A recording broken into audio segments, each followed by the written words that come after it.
សូមកុំដៀលគ្រូជីវភាពមិនធូរ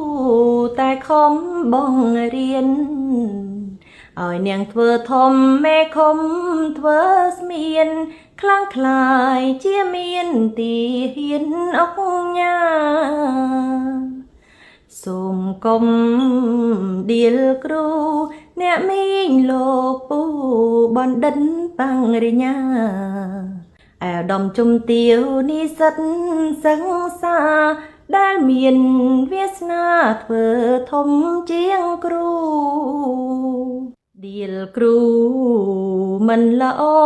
ទោះបីគ្រូក្រស្មោះសរតស៊ូ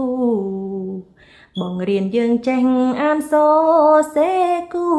ប្រឹងម្ជូលងាយម្ជូលគឺម្ហូបគ្រូយើងសូមកុំដៀលគ្រូទោះបីក្រយូរក៏មិនត្អូញឡើយ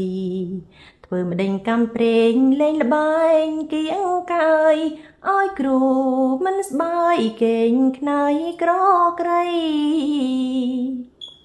សូមកុំដៀលគ្រូជីវិតដូចលូគេកប់ក្នុងដីតែគ្រូប្រឹងរួងចែកចាយរាំងស្មីដល់ញាតិប្រុសស្រីផុតក្តីអន្តរាយ